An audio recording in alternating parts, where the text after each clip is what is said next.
Do something different the next 90 days than you did the last 90 days, like picking up the books to read.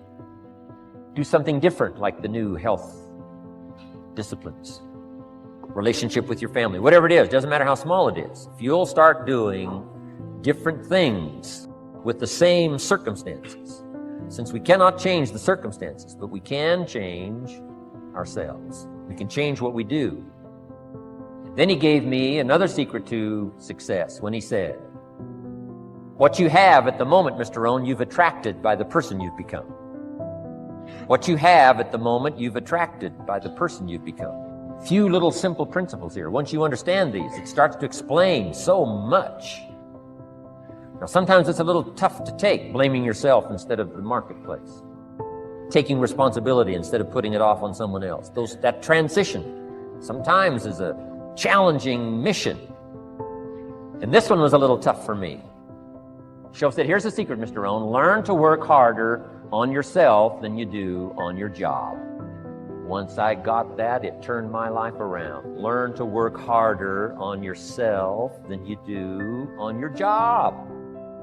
He said, if you work hard on your job, you'll make a living. If you work hard on yourself, you can make a fortune. If you would have known me at age 25, you would have said, Jim Rohn's a hard worker. If you'd have known me, you'd have said that. I'm the guy, I don't mind coming a little bit early, staying a little bit late. I don't mind that. You'd have said, well, Jim Rohn's a hard worker.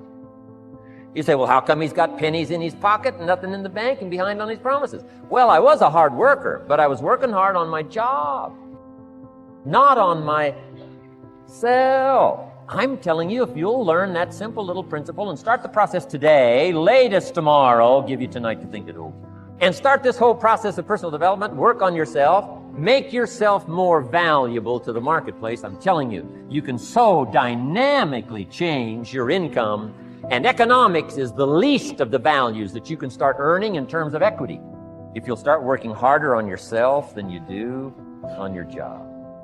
Work hard on develop the skills. Work hard on yourself and develop the graces.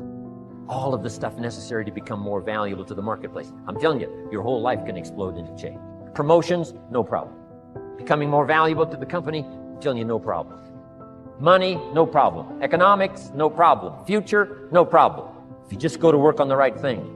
Not get things out there to change. Don't try to change the seed. Don't change the soil. Don't change the sunshine. Don't change the rain. Don't change the mix of seasons.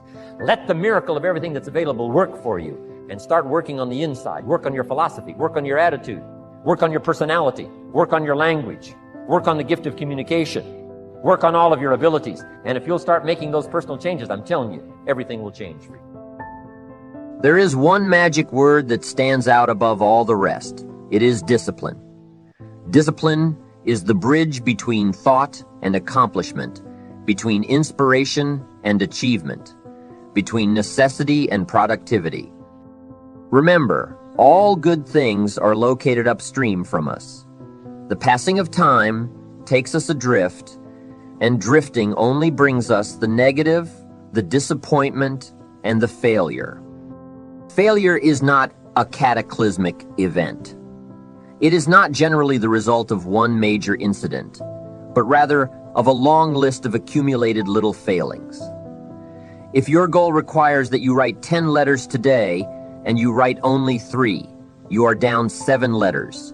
If you want to make 5 calls and only make 1, you are down 4 calls. If your plan calls for saving $10 today and you save none, you are down $10. The danger is looking at an undisciplined day and concluding that no great harm has been done. But add up these days to make a year, and then add up those years to make a lifetime. And it will become apparent how repeating today's small failures can easily turn your life into a major disaster. Success, on the other hand, is just the same process in reverse. If you plan to make 10 calls, and you end the day having made 15, you are up 5 calls. You can see what a massive difference this sort of thing could make in a year, and what wealth and accomplishment await over a lifetime. Discipline is like a set of magic keys that can unlock all the doors of wealth, happiness, culture, high self-esteem, pride, joy, accomplishment, satisfaction, and success. The first key to discipline is awareness of the need for and value of discipline, especially the discipline to make the necessary changes. What will it take? What must I do? And what must I become to get all I want from life? The second key is willingness.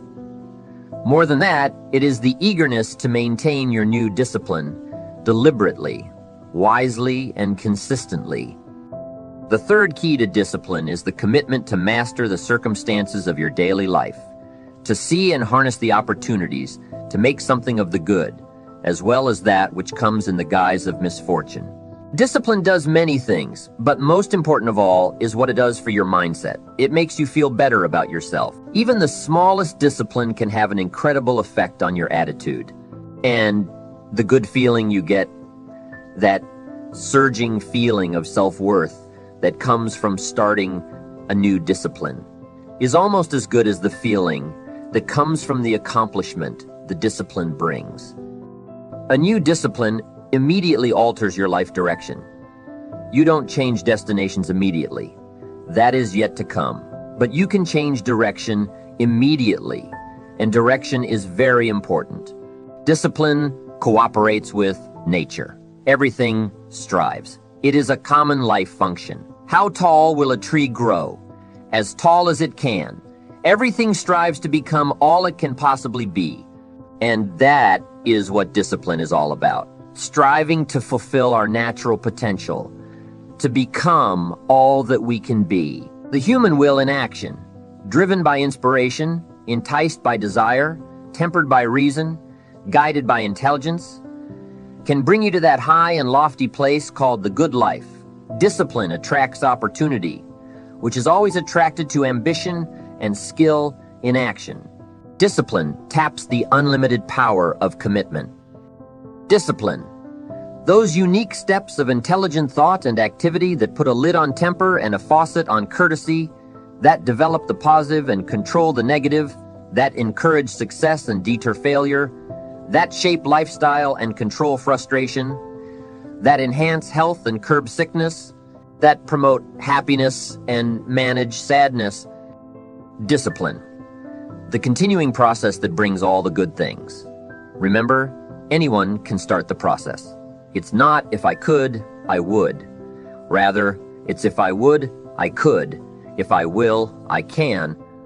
So, start the process. Begin a new habit, no matter how small it is.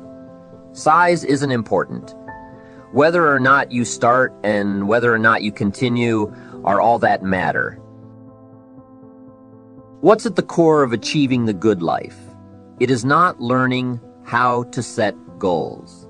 It is not learning how to better manage your time. It is not mastering the attributes of leadership. Every day in 1,000 different ways, we are trying to improve ourselves by learning how to do things. We spend a lifetime gathering knowledge in classrooms, in textbooks, in experiences. And if knowledge is power, if knowledge is the forerunner to success, why do we fall short of our objectives? Why, in spite of all our knowledge and collected experiences, do we find ourselves aimlessly wandering, settling for a life of existence rather than a life of substance? There may be many answers to this question. Your answer may be different from that of everyone else you know. While there may be many answers to this question, the ultimate answer may be the absence of discipline in applying our knowledge. The key word is discipline, as in self-discipline. It doesn't really matter how smart you are if you don't use your knowledge. It doesn't really matter that you graduated magna cum laude if you're stuck in a low-paying job. It doesn't really matter that you attend every seminar that comes to town if you don't apply what you've learned. We spend our lives gathering knowledge, gathering skills, gathering experiences. But we must also apply the knowledge, skills, and experiences we gather in the realms of life and business. We must learn to use what we've learned. And once we've applied our knowledge, we must study the results of that process and refine our approach. Finally, by trying and observing and refining and trying again, our knowledge will inevitably produce worthy, admirable results. And with the joy and results of our efforts, we continue to fuel our ambition with the positive reinforcement of continued progress. Pretty soon, we'll find that we're swept into a spiral of achievement, a vertical rise to success. And the ecstasy of that total experience makes for a life triumphant over tragedy, dullness, and mediocrity. But for this whole process to work for us, we must first master the art of consistent self-discipline. It takes consistent self-discipline to master the arts of setting goals, time management, leadership, parenting, and relationship. If we don't make consistent self-discipline part of our daily lives, the results we seek will be sporadic and elusive. It takes a consistent effort to truly manage our valuable time. Without it, we'll be consistently frustrated. Our time will be eaten up by others whose demands are stronger than our own. It takes discipline to conquer the nagging voices in our minds, the fear of failure, the fear of success, the fear of poverty, the fear of a broken heart. It takes discipline to keep trying when that nagging voice within us brings up the possibility of failure. It takes discipline to admit our errors and recognize our limitations. The voice of the human ego speaks to all of us. Sometimes, that voice tells us to magnify our value or accomplishments beyond our actual results. It leads us to exaggerate, to not be totally honest. It takes discipline to be totally honest, both with ourselves and with others. Be certain of one thing: every exaggeration of the truth, once detected by others, destroys our credibility. It makes all that we say and do suspect. As soon as a business colleague figures out that we tend to exaggerate, guess what? He'll think we always exaggerate, and he'll never quite hold us in the same regard again. The tendency to exaggerate, distort, or even withhold the truth is an inherent part of all of us. It starts when we're kids. Johnny says, "I didn't do it. I didn't do it." Well, maybe Johnny didn't do it, but he probably had something to do with it. And then it continues when we're adults, exaggerating the benefits of a product to make a sale, exaggerating our net worth to impress old friends, exaggerating how close we are to closing a deal to impress the boss. Only an all-out, disciplined assault can overcome this tendency. It takes discipline to change a habit, because once habits are formed, they act like a giant cable, a nearly unbreakable instinct that only long-term disciplined activity can chain. We must unweave every strand of the cable of habits, slowly and methodically, until the cable that once held us in bondage becomes nothing more than scattered strands of wire. It takes the consistent application of a new discipline, a more desirable discipline, to overcome one which is less desirable.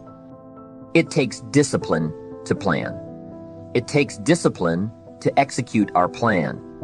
It takes discipline to look with full objectivity at the results of our applied plan. And it takes discipline to change either our plan or our method of executing that plan if the results are poor. It takes discipline to be firm when the world throws opinions at our feet. And it takes discipline to ponder the value of someone else's opinion when our pride and our arrogance leads us to believe that we are the only ones with the answers. With this consistent discipline applied to every area of our lives, we can discover untold miracles and uncover unique possibilities and opportunities.